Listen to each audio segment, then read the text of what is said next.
अरे वो देखो, वो घर आने वाला है, उसकी तरफ देखना भी मत। हाँ अरे मैं तो जोर से भाग लूंगा आंखें बंद करके बस। हाँ, और फिर कहीं गिर जाएगा टकरा के। तो फिर मैं करूं क्या?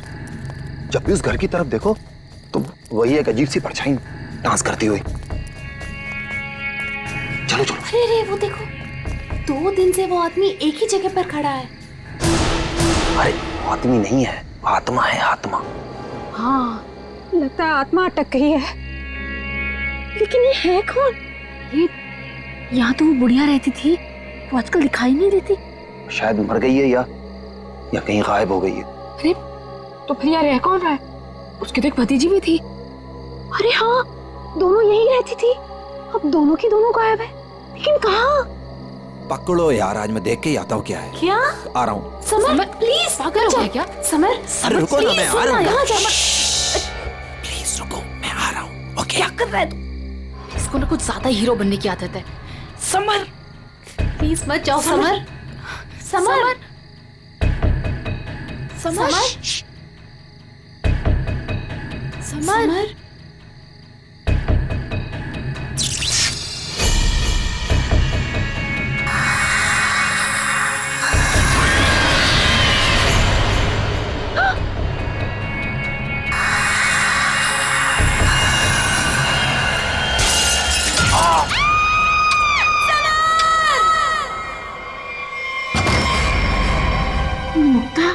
क्या हुआ बेटा? क्या हुआ? हमने वो गूंज महल वाला रास्ता पकड़ा था और वो बेवकूफ समर वो महल के अंदर चला गया था। अरे पर तुम लोग उस रास्ते गए क्यों? बेटा सबर तो ठीक है ना? माँ, किसी ने अंदर से उस पे फूलदान फेंक कर मारा। हम लोग भागकर वहां से आ गए। मैंने गिनी और सबर को बोल दिया कि अब से हम उस रास्ते से कभी नहीं जाएंगे। अच्छा किया बेटा, गूंज महल से दूर रहना ही अच्छा है। आ गए? अरे कहाँ दिन भर आवारागर्दी करता फिरता है तू? भैया घर की हालत देखो क्या हो गई है। माँ की बीमारी की वजह से लोन लेने की नौबत आ गई है। ऐसे फालतू घूमने से अच्छा कोई नौकरी क्यों नहीं ढूंढ लेते? नौकरी मिल गई है मुझे। अच्छा? कौन सी बेटा, कहाँ नौकरी मिली तुझे? भैया कहाँ मिली है नौकरी? जवाब दो। गूंज महल में। ए, तुझे पता है तू क्या बोल रहा है? अरे गूंज महल में जो बुढ़िया रहती है वो मर चुकी है और उसकी भतीजी का भी कुछ अता पता नहीं है। बेटा वहां पे तो आत्माएं रहती है और तू ऐसी जगह पे जाके नौकरी करेगा? नहीं नहीं, तुझे वहां जाने की कोई जरूरत नहीं है। नहीं, तू वहां नहीं जाएगा। माँ, वो बुढ़िया मरी नहीं है और उसी की भतीजी को पियानो सिखा रहा हूं मैं। 50,000 रुपए दे रहे महीने के। 50,000? म्यूजिक सिखाने के इतने सारे रुपए? माँ मैं ये 50,000 रुपए एडवांस। अब हमारी सारी मुसीबतें खत्म। भैया पता है आज रात को हमारे साथ क्या? म्यूजिक सिखाऊंगा मैं पैसे कमाऊंगा। म्यूजिक सिखाऊंगा, पैसे कमाऊंगा। ये लड़का कभी किसी की नहीं सुनता, तुम देख लेना, कोई न कोई मुसीबत ला के रहेगा एक दिन ये। बल्लू को नौकरी मिल गई और उसने मुझे बताया भी नहीं, और ये ऐसे अजीब से बर्ताव क्यों कर रहा है? वो देखो देखो कैसे अपने आप से बातें कर रहा है। पता नहीं किससे बातें करते रहता है। ऐसे। बल्लू, बल्लू। हाँ हाँ हाँ, मुझे जाना होगा समर। बल्लू हमारी बात तो सुनो। मुझे काम के लिए लेट हो रहा है। गूंज महल में मेरा इंतजार हो रहा है। बल्लू बल्लू, मेरी बात सुनो, वहां मत जाओ। मैं नहीं जानता कि तुम क्या कर रहे हो, लेकिन वहां जान का खतरा है। ये देखो मेरे साथ क्या हुआ है।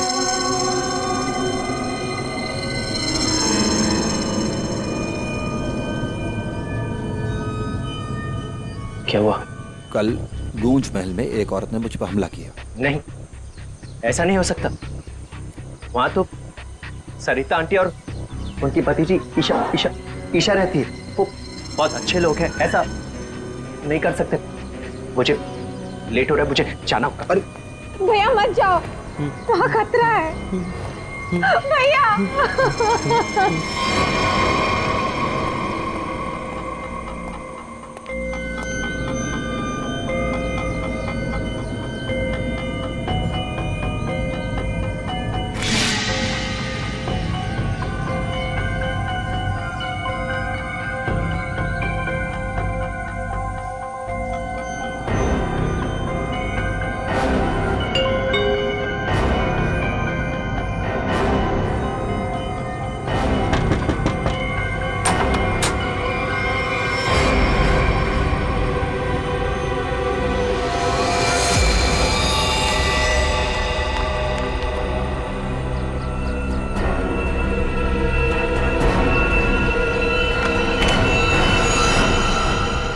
मैंने तो इस लड़के से सारी उम्मीद ही छोड़ दी है। पता नहीं कैसी नौकरी है, नौकरी है भी या नहीं। देख, मेरा बेटा आया होगा, देख तो।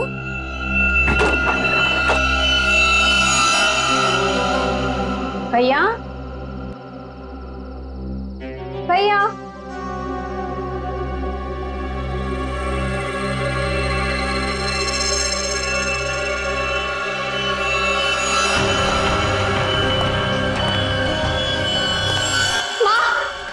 कोई यहाँ बल्लू का टिफिन छोड़कर चला गया।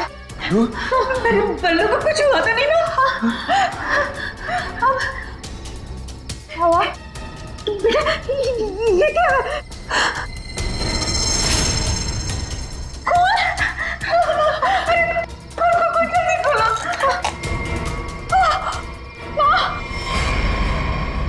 ये है वो गूंज महल जहाँ पे आपका बेटा बलविंदर यानी बल्लू कल आया था और उसके बाद से वो वापस नहीं आया। यहाँ पे 2 औरतें रहती हैं, एक बुजुर्ग औरत सरिता देवी और उसकी भतीजी ईशा है। और आप लोगों के हिसाब से वो लोग कुछ अजीब है, राइट? सर ये पूरा घर ही अजीब है। यहाँ की खिड़कियों से रोशनी चमकती है, साए दिखते हैं, यहाँ से गुजरने वाले लोगों पर चीजें फेंककर हमला करते हैं। पता नहीं मेरा भाई कैसे फंस गया यहाँ। बल्लू यहाँ नौकरी करता था? जी हाँ, और इसी घर से मेरे बेटे का खाने का डिब्बा वापस आया था, खून से भरा। और सर जब पता लगाने के लिए मैं अपने दोस्तों के साथ यहाँ आई थी तो हमने दरवाजा खटखटाया, आवाजें लगाई, डोरबेल बजाया, लेकिन किसी ने जवाब नहीं दिया। सर यहाँ मेरे बेटे के साथ जरूर कुछ हुआ है, उन लोगों ने जरूर कुछ किया है। सर प्लीज मेरे बेटे को बचा लीजिए।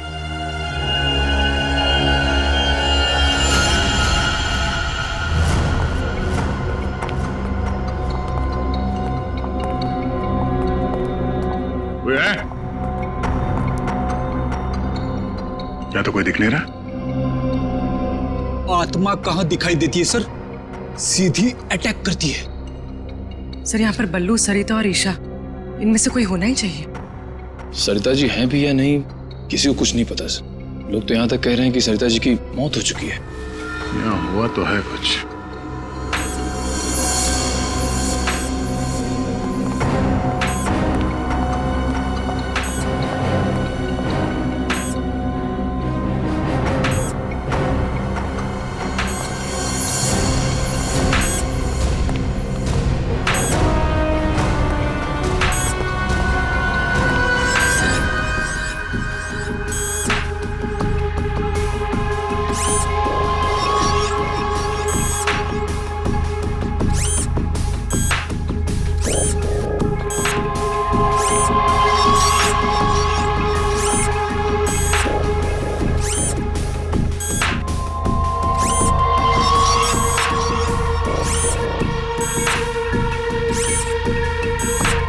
सर ये क्या है तो ये इंसान ही, मगर मैकेनिकल पुतला बना दिया है। खुद ताली बजा रहा है।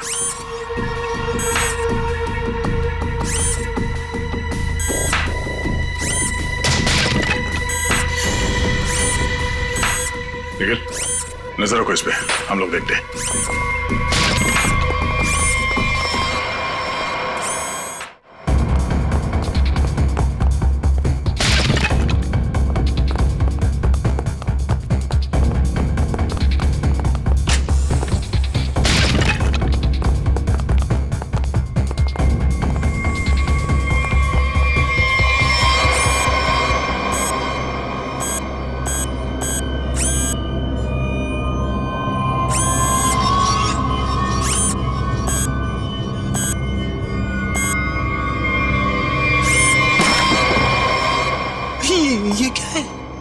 रोबोट जैसा कुछ है। इसके एक्शंस और मूवमेंट्स देखो कितने मैकेनिकल है।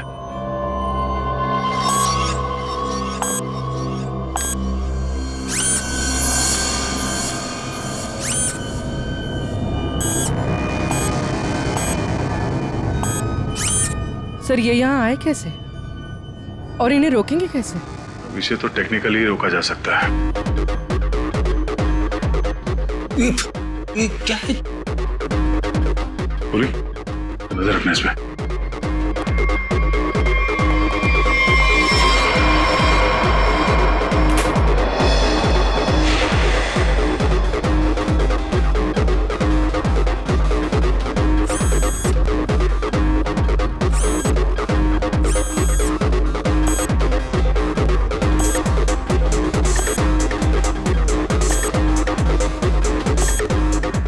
तीन यंत्र मानो, सब लोग अपने मूवमेंट्स ऐसे ही दोहरा रहे हैं।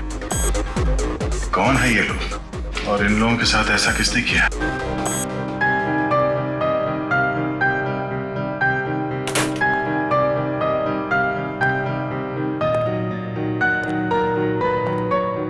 बलवंत,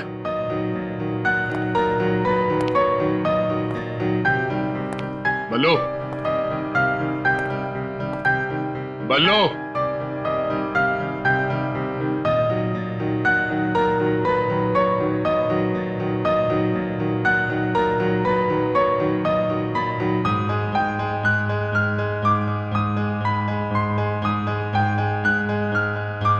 बात नहीं करनी।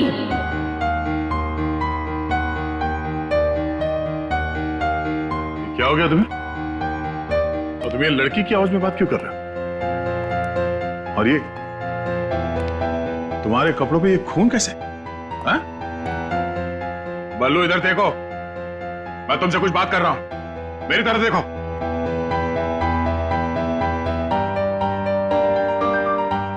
मैंने कहा ना, बात नहीं करनी। पियानो बजाते वक्त मैं किसी से बात नहीं करती, मुझे गुस्सा आता है और फिर मैं सबको मार देती हूँ, मार देती हूँ।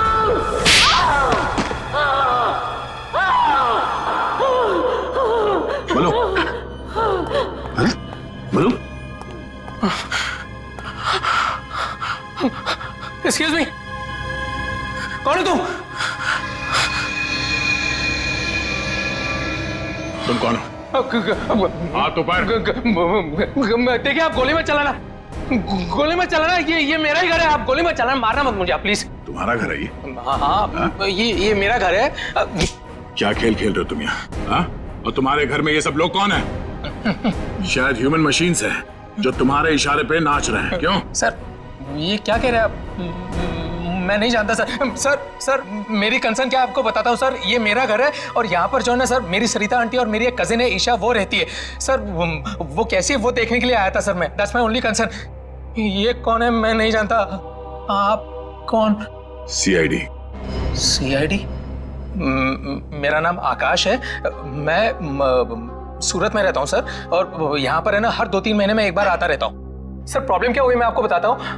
उनका फोन है ना स्विच ऑफ आ रहा था, तो मुझे पता नहीं चल रहा था कि क्या हुआ है, और फिर अब यहाँ पर आकर देखता हूँ तो आपको यहाँ पर ये इसके शर्ट पर खून लगा है सर। मेरी आंटी और ईशा को इसने कुछ किया तो नहीं ना सर? इसने मार तो नहीं डाला ना उन्हें सर?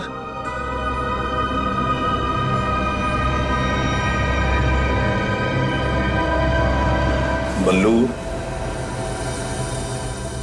बल्लू तुम सुन रहे हो? मैं तुमसे बात कर रहा हूं। हाँ, अब मुझसे कुछ पूछ रहे हैं? हाँ। क्या हुआ? बल्लू हमें बताओ, तुम गूंज महल गए थे ना, तब तुम्हारे साथ क्या हुआ? क्या हुआ तुम्हारे साथ? कुछ महल। तुम ईशा को म्यूजिक सिखाने गए थे ना वहां पे? वहां पे क्या हुआ था? सरिता और ईशा कहाँ हैं? हैं? सर सर मुझे समझ नहीं आ रहा है कि आप लोग इसे इतना प्यार से क्यों पूछ रहे हैं। He's a criminal, criminal। Sir इसी ने मेरी आंटी और ईशा को कुछ किया है, और वहां पर आपको जो इंसानी पुतले मिले थे ना, सब इसी का किया धरा है। शक तुम्हारे ऊपर भी है। तुम्हारे घर में मौत का खेल चल रहा था और तुम्हें मालूम तक नहीं।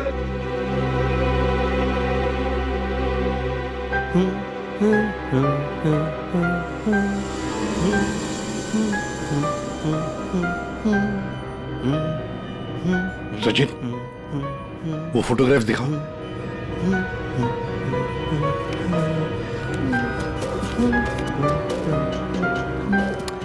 इन तस्वीरों को ध्यान से देखो, बताओ कौन है ये लोग और इनका ये हाल किसने किया?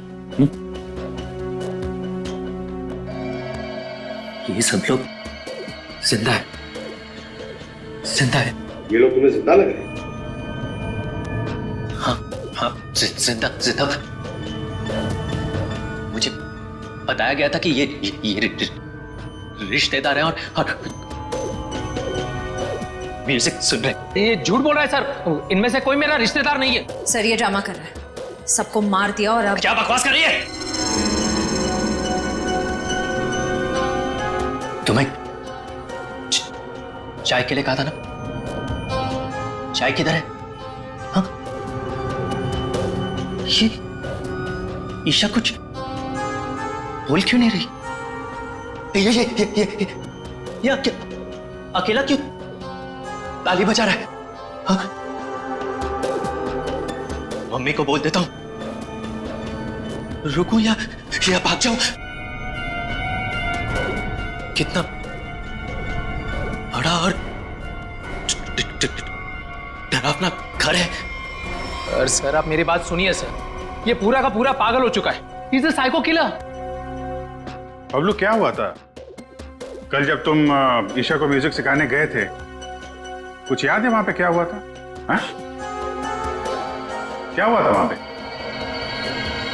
वहां पे चाय चाय पिलाई थी उसने। हाँ बराबर, चाय चाय चाय। तो फिर ईशा कहाँ गई? बल्लू, बल्लू, किसका खून था तुम्हारे कपड़ों पर? हाँ? फिर दया पर हमला क्यों किया तुमने? कपड़े, अरे मेरे कपड़े बदल गए। मेरे कपड़ों पे खून था, खून था कपड़ों पे। खूनी के कपड़े पे खून ही होता है। एक मिनट, आप जरा उधर चलो, चुप रहिए, बीच में बोलिए मत। चाय लेके आओ। ईशा को ये आदमी तो किसी भी सवाल का जवाब ठीक ठीक दे नहीं रहा है।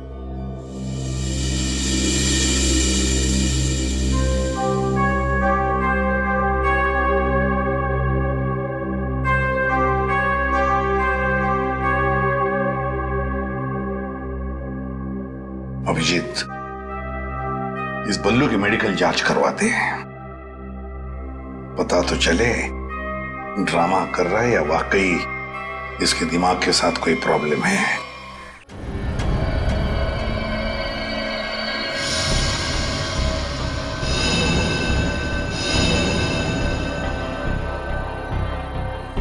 बल्लू की कमीज पर एक लड़की का खून लगा हुआ है। इस कमीज पर जो खून लगा है लड़की का है, ये मैंने पता लगा लिया है। ये रही उसकी डीएनए रिपोर्ट। अब मैं आपसे सिर्फ ये जानना चाहता हूं कि ये जो लड़की मरी है ये कौन है और इसे किसने मारा? इसे आपने मारा है? नहीं? या फिर इसे आपने मारा है? नहीं? या फिर इसे तुमने मारा?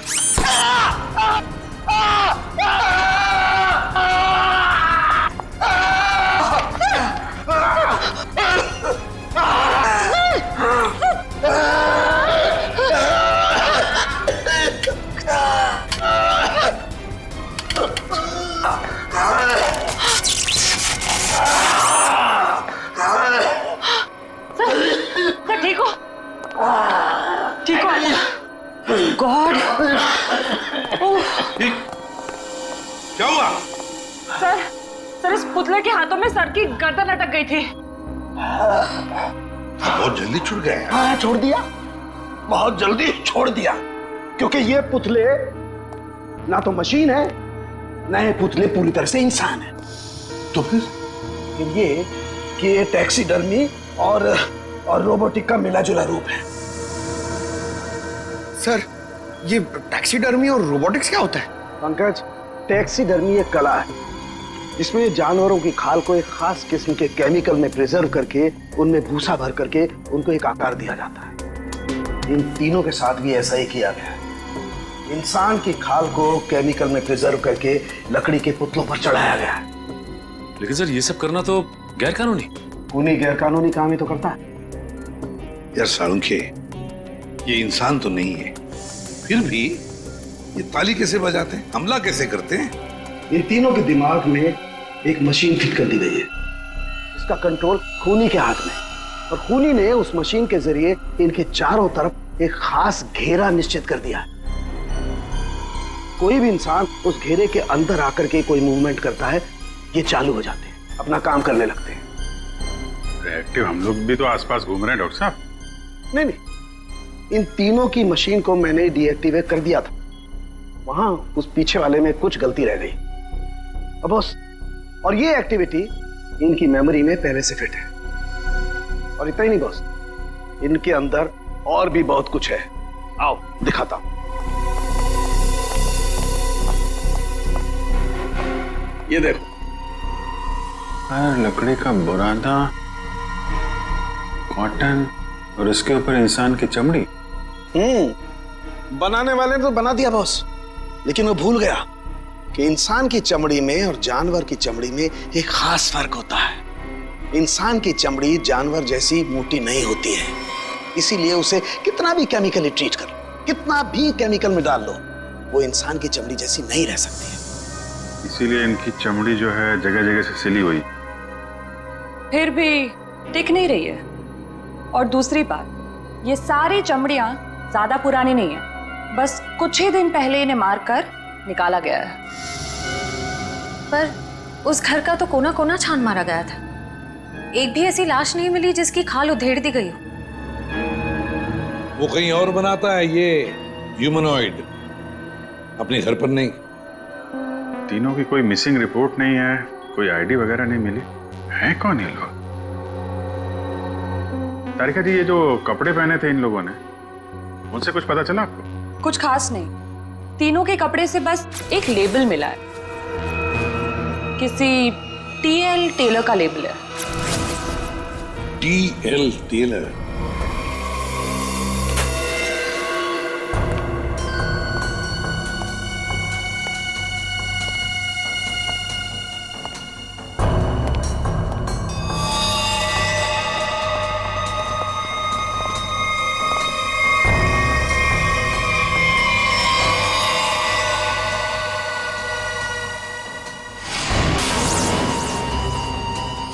चाकू मारा कैसे? कई बार मारा गया। सर, बल्लू के कपड़े पे जो खून के छींटे थे, कहीं इस लड़की के तो नहीं? ये तो बल्लू ही बताएगा। मुंजी, असली बात ये है कि गूंज महल में से एक लाश मिली है हमें, एक लड़की की लाश। ये है वो लड़की। क्या आप जानते हैं इसे? किन्नी है ये, मेरे बेटे की दोस्त। ये मर गई क्या? तो ये बल्लू उस लड़की को जानता था सर? और मोहन जी, बल्लू के कपड़ों पर गिनी का खून है। मोहन जी, आप प्लीज थोड़ा वेट करिए, हम आपको बुलाते हैं। एसीपी सर, मैंने बल्लू की सारी रिपोर्ट्स पढ़ ली हैं। डॉक्टर सालुंखे से भी बात हुई मेरी। बलवंत के खून में ऐसे ड्रग्स हैं जिससे इंसान सच और झूठ के सपने के अंतर को नहीं समझ पाता। उसे उस वक्त जो कहा जाए उसे वही सच लगता है। तो क्या डॉक्टर साहब, ये बलवंत ड्रग के इन्फ्लुएंस में किसी को मार भी सकता है? जी, ऐसा हो भी सकता है और नहीं भी। हमने बलवंत को कुछ मेडिसिन्स दी हैं। आधी बेहोशी की हालत में हम बलवंत के दिमाग के माध्यम से वापस गूंज महल जाएंगे। क्या तुम मुझे सुन पा रहे हो बल्लू? हाँ। गुड। अब एक काम करो, अपनी आंखें बंद करो और ठीक उसी तरह वापस गूंज महल जाओ जैसे तुम पहली बार गए थे। बोलो ईशा, क्यों बुलाया? वो मेरे पास एक नौकरी है तुम्हारे लिए, करोगे? नौकरी?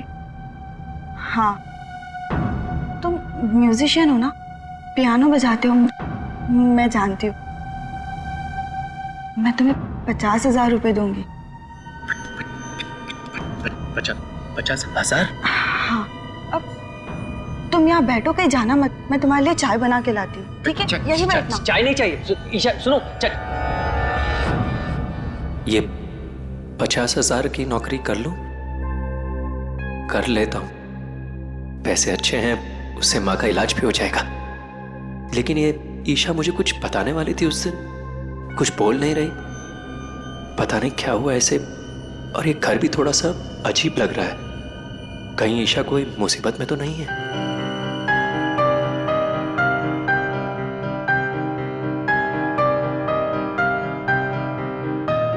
शायद यही ईशा की आंटी है, सरिता जी।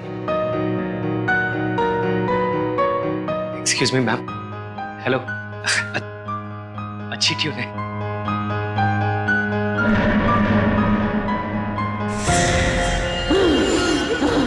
नहीं छोड़ूंगी। छोड़ो। किसी को नहीं छोड़ूंगी। छोड़ो। अरे क्या कर रहे हो? नहीं छोड़ूंगी। संभालो उसे, मार डालेगा वो डॉक्टर को। नहीं छोड़ूंगी। संभालिए आप इसे।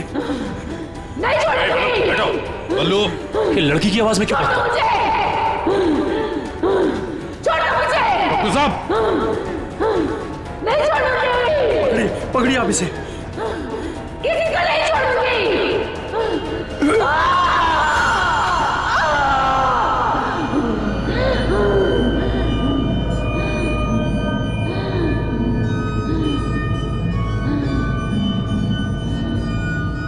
नहीं छोड़ूंगी, अब किसी को नहीं छोड़ूंगी। पुतला बना दिया, परेशान कर दूंगी। बची हुई बॉडीज मछलियों को खिला दूंगी।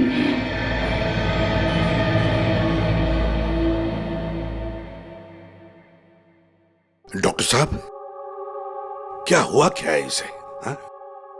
ये इसे अचानक से औरत की आवाज में क्यों बात करता है?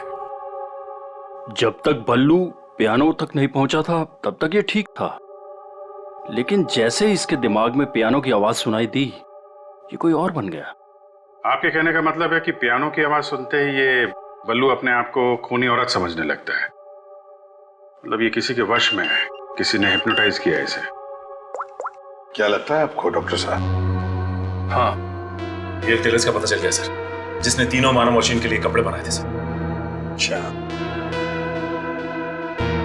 TL tailors.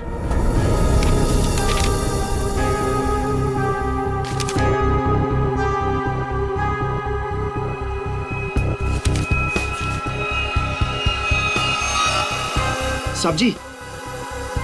हाँ, अभी आया। देखिए सर, ये ऑर्डर एलपी प्रोडक्शन का है। 19 दिसंबर 2015 को कपड़ा दिया था और 1 जनवरी 2016 को 5 कॉस्ट्यूम और नाप भी है, और ऑर्डर देने वाली का नाम भी है, रॉबी का, और फोन नंबर भी है सर। 91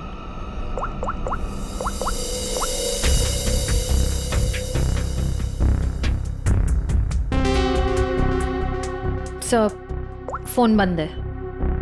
कोई बात नहीं, इस फोन की लास्ट लोकेशन ट्रेस करो और कुंडली निकालो इस रॉबिका की। सर। हाँ साड़ू के साहब। अभिजीत, इन ह्यूमनॉइड्स में हमें भूसे के साथ साथ 2 और खास चीजें मिली हैं। एक तो एक खास कागज के टुकड़े, ऐसा कागज जिस पर न्यूज छपती है, अखबार में काम आने वाला कागज। और दूसरा समुद्र के नमक के कुछ अंश। Thank you very much sir. Sir क्या हो सर? एक कारखाना ढूंढो जहां पे अखबार को छापने का कागज बनता और वो जगह समंदर के करीब हो।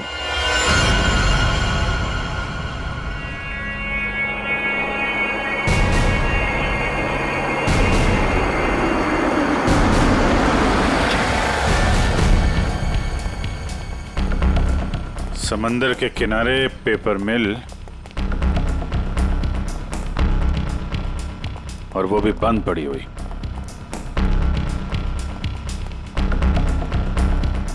Sir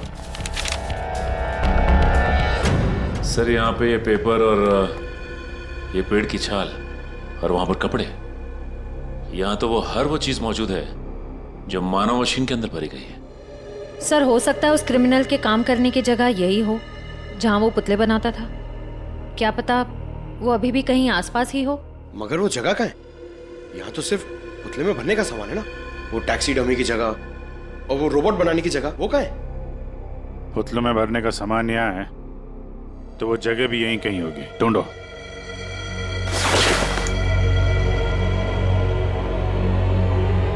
sir!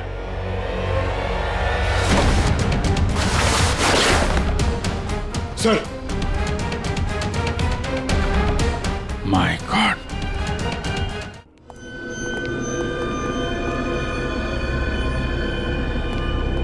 तो ये वो जगह है जहां पे ह्यूमन मशीन बनाई जा रही है।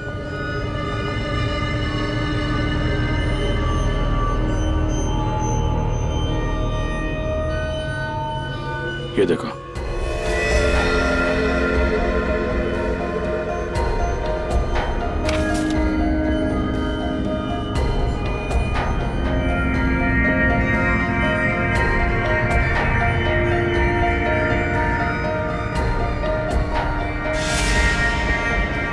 पूरा मैकेनिज्म है यहाँ पे।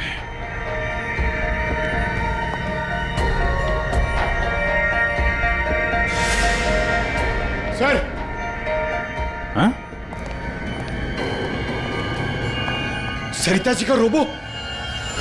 Oh no.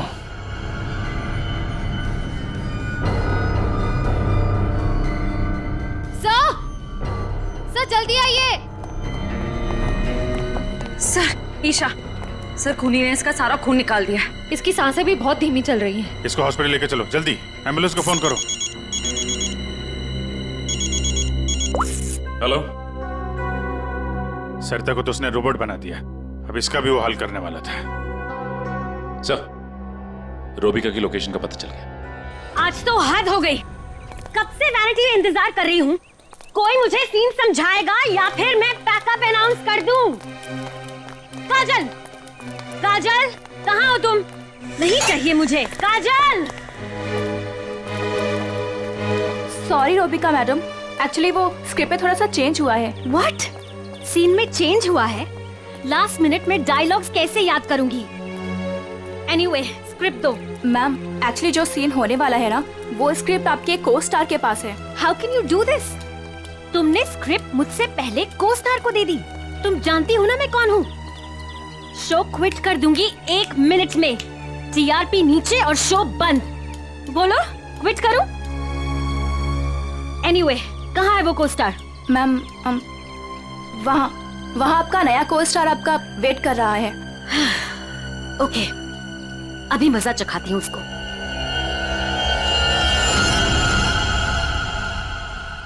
हेलो, कोई है? यहाँ तो कोई नजर नहीं आ रहा। हेलो, कोई है यहाँ पर? हेलो, हेलो, कोई है? पता नहीं ये काजल भी ना यहाँ क्यों भेज दिया मुझे।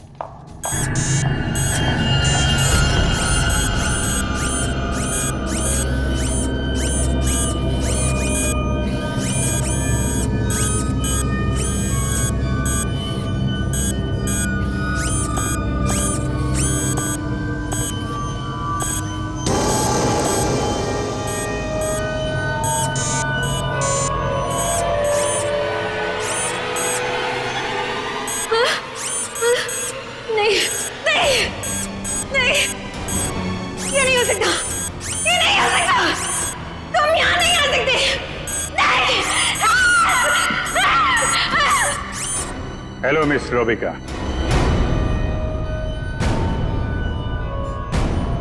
कौन हो तुम सब? और ये सब नाटक क्या है? हमें छोड़िए, आप ये बताइए कि आपने ऐसा क्यों कहा कि ये यहाँ नहीं आ सकते? आप जानती हैं ना? वो मैं डर गई थी, इसीलिए मेरे मुंह से कुछ भी निकल गया। सच बोलिए, सीआईडी से हम लोग। सीआईडी? जी हाँ। इन मशीनी मानव के पीछे क्या कहानी है? कौन है वो 3 लोग जिन्हें तुमने इस हालत में पहुंचा दिया? ईशा और सरिता के साथ क्यों किया तुमने ऐसा? मैं सामने जरूर हूं, लेकिन इसके पीछे दिमाग किसी और का है। किसका है? लेकिन सर, आपने हम सबको यहाँ क्यों बुलाया है? हाँ सर, मेरी समझ में ये नहीं आ रहा है कि आप लोग किस किस को पकड़ेंगे। कभी बल्लू पर शक, कभी हम लोगों से पूछताछ। आखिर आप लोग चाहते क्या है ना? कुछ तो बताइए सर, ये सब किसने किया है? सारे सवालों का जवाब मिल जाएगा, लेकिन यहां आप लोगों को बुलाया है एक कहानी सुनाने के लिए। कहानी? जी हाँ, कहानी। कहानी एक इंसान की जिसका दिमाग बड़ा शातिर था। उसके दिमाग में एक प्लान पल रहा था, लोगों को मारना, फिर रोबोटिक्स और टैक्सीडर्मी के जरिए उन्हें वापस जिंदा करना।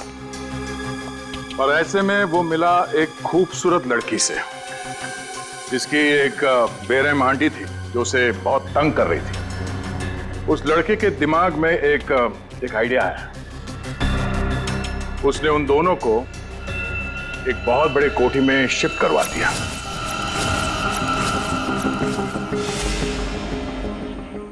Thank you so much. और फिर उस लड़के ने उस सुंदर सी लड़की को पहला झटका दे दिया। उसने उस लड़की की आंटी को मार डाला इसी घर में। इस तरह लड़की की आंटी बन गई इस लड़के का पहला कामयाब आविष्कार। उसके बाद में उसने कुछ लोगों को और भी अपने एक्सपेरिमेंट का निशाना बना दिया। और हैरानी की बात यह है कि वो सब उसके वो दोस्त और कलीग्स थे जो उसके साथ विदेश में काम करते थे। अब हुआ ये कि ये लड़की इस लड़के से बहुत डरने लगी और फिर उससे बचने के लिए उसने अपने और एक दोस्त की मदद मांगी। ऐसे रो मत, मैं हेल्प करूंगा तुम्हारी। तुम बताओ क्या करना है। और जब खूनी को ये बात पता चली तो बहुत भड़क गया। प्लीज मुझे मत मारो, मुझे छोड़ दो प्लीज। उसने उस लड़की को कैद कर लिया और उसके दोस्त को बेवकूफ बनाया। उसने उसे ये एहसास दिलाया कि ये सब कुछ जो हो रहा है वो उसी की वजह से हो रहा है। तो तुम जैसा बोलोगे मैं वैसा करूंगी, प्लीज मुझे जाने दो। और उस बेचारी लड़की ने अपने मददगार दोस्त के चाय में ड्रग मिलाकर उसे हिप्नोटाइज करना शुरू कर दिया। मैं जैसा बोलूंगी तुम वैसा ही करोगे, मेरी हर बात मानोगे तुम, है ना? दिलचस्प कहानी। सर ये कहानी तो इस घर की और बल्लू की है। हाँ, सरिता, ईशा और उस खूनी की कहानी है ये। लेकिन सर, वो खूनी कौन है? वही तो, खूनी कौन है कौन खूनी?